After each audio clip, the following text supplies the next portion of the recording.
Greetings, leaders. Thank you for joining us for another episode of Leadership Is Podcast. I am your host, Jason Muhammad, founder of JM Leadership Consulting. Today's episode, we're going to talk about, are leaders born or are they made? But before we continue with that, we would like to give some perspective on the current events that are taking place and actually as it relates to leadership.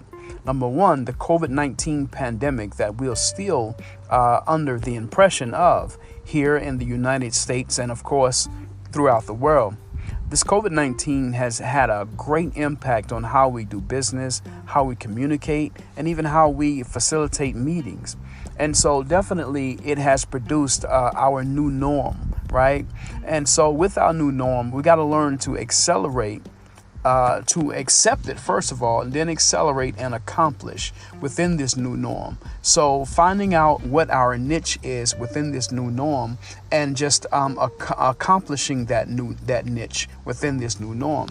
Secondly, the unfortunate tragic death of Mr. George Floyd in Minneapolis has produced an environment where two things are taking place. Number one, there's an undercurrent environment of those who are trying to undercut what the first portion of that environment is, which is the leadership that is there in Minneapolis who are stepping up to address, the needs of the people in the current condition that that city is faced with. But then there's an undercurrent that is trying to undercut that leadership. But leadership is standing strong in the city of Minneapolis, and I'm very proud of that as I moved here to my current city in Asheville from Minneapolis. And so I love what my city is doing as it relates to the community leaders there to address what has taken place in that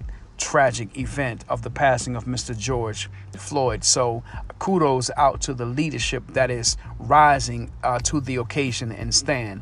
And today we want to talk about, are leaders born or are leaders made? Are leaders born or are they made? This is an age-old debate within the leadership community. And there is much research that proves or that gives evidence of both sides. Some people say that leaders are born. Some people say that leaders are made. That's our topic of discussion today, and we're actually going to give our perspective as it relates to that topic. Research from the University of Illinois states that great leadership is recognized as 30% genetics and 70% learned skill. Now, that's what recognized leadership looks like, 30% genetics and 70% learned skill. And we're going to talk about two different types of leadership today. We're going to talk about hidden leaders, and we're going to talk about recognized leaders or acknowledged leaders. Okay, so 30% genetics. Anything that is genetics, genetics simply means inherent, or it's an innate ability. It's an innate inheritance, in other words.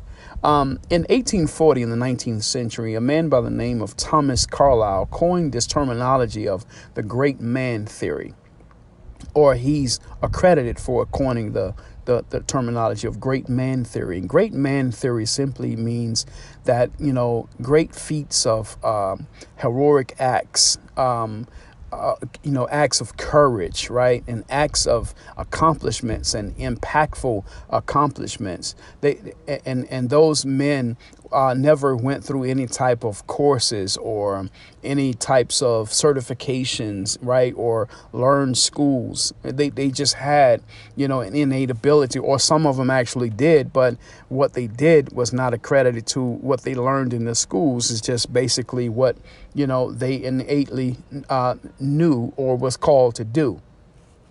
That's the 30% genetics, or that is the great man theory. right? Now, the 70%, which is the learned skill, this is where, people have the letters behind their names or the degrees, going through some type of a certification program or getting some type of degree like an MBA, right?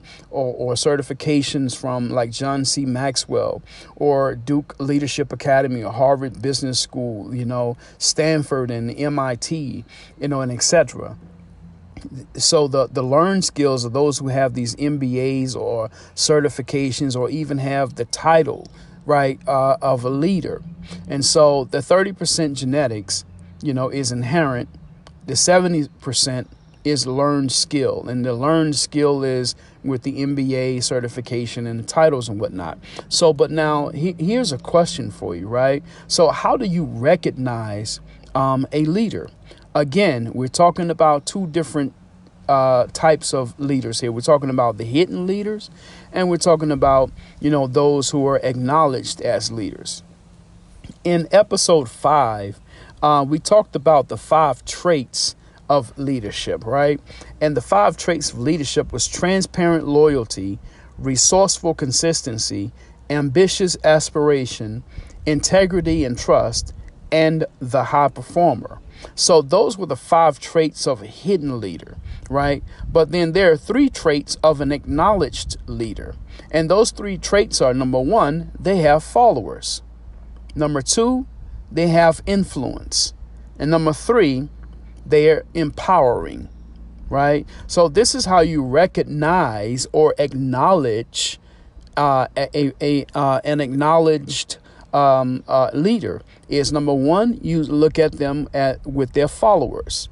You look at them with the influence that they have. And then number 3 is you look at how they empower others. So hidden leaders versus acknowledged leaders, right? So now let's go back to the 30% genetics.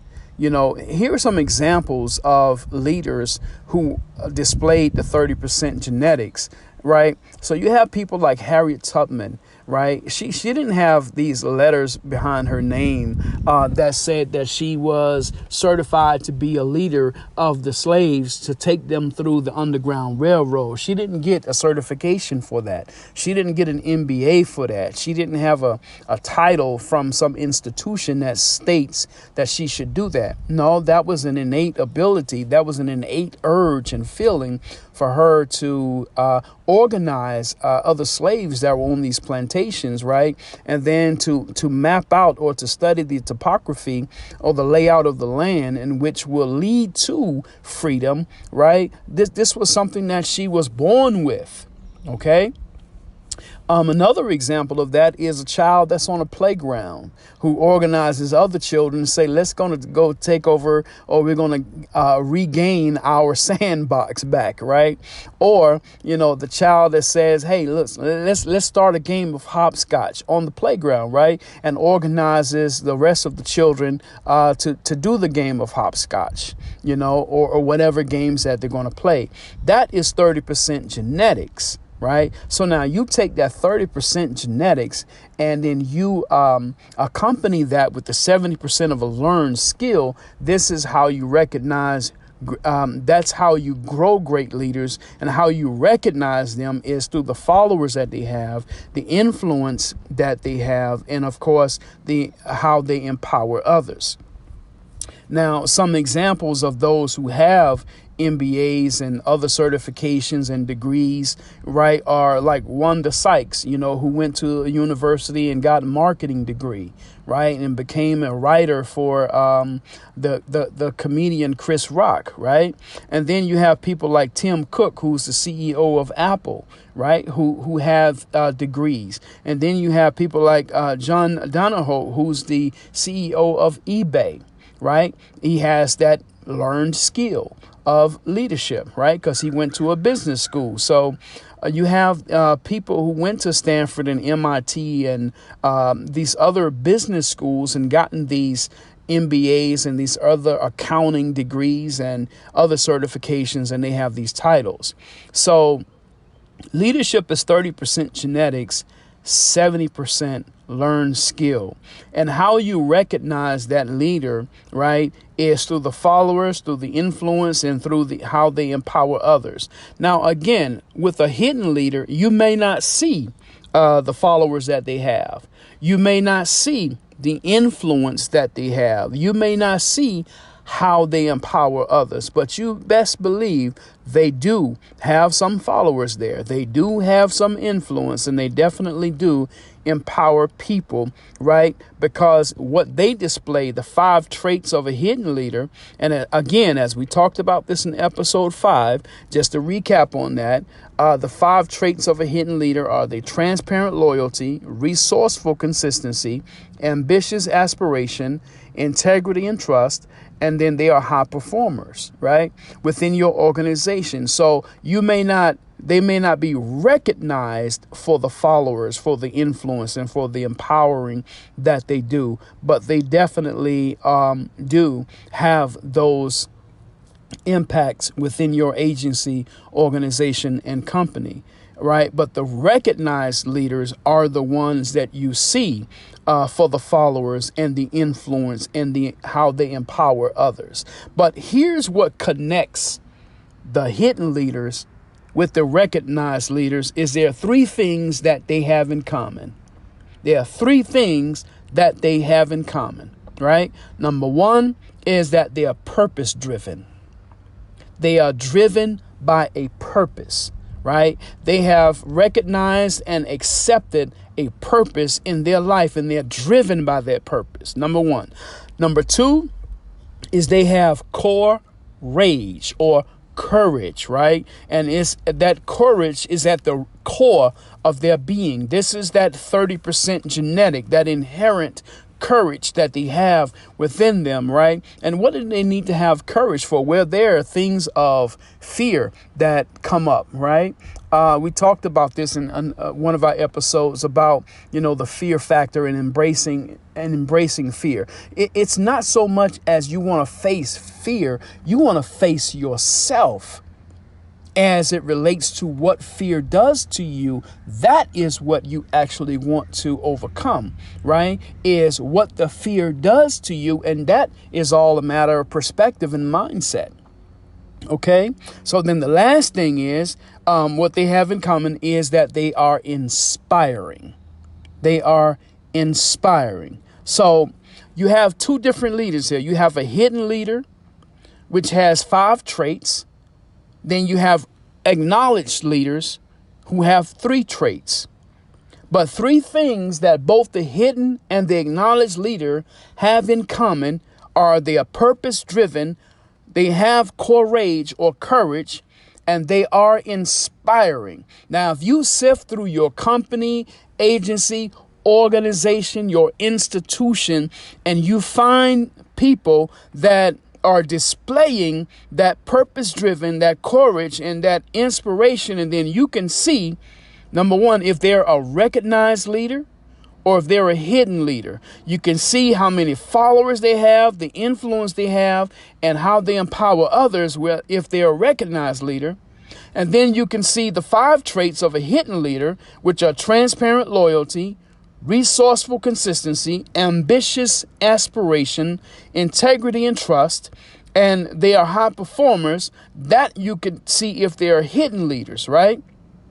That's how you can recognize what kind of leaders you have within your agency and organization, right? And then go back to them and look and see which ones have the learned skill and which ones have are displaying the 30% of just the genetic inherent skill, right? And then there you can look to see who to develop and how to develop them. And so for me, my answer to this, are leaders born or are leaders made? My answer is both. They are both born and made. What tells the difference is when they accept the calling of leadership and what they do when they accept the calling of leadership. But are leaders born? Are leaders made? both. Leaders are both born and made. And that depends on who accepts the calling, when they accept the calling, and what they decide to do when they accept the calling. Thank you for listening.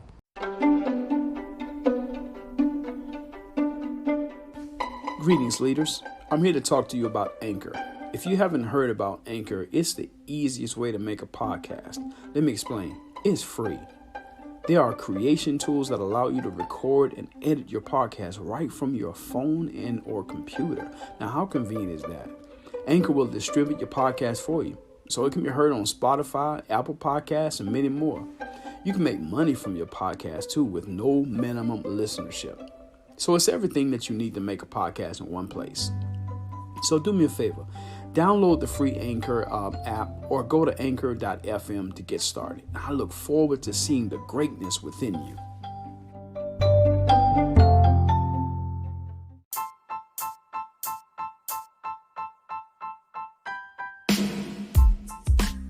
Greetings, leaders. Thank you for joining us for another episode of Leadership Is Podcast. Are leaders born or made? That has been the great debate, and of course we discussed different points of view as it relates to both the born aspect and the lead aspect, and I believe that leaders are both born and made. If you would like to follow us on Twitter, you can do so at LeadershipJM. Facebook and Instagram is JM Leadership Consulting. And always remember, leadership is influence and service.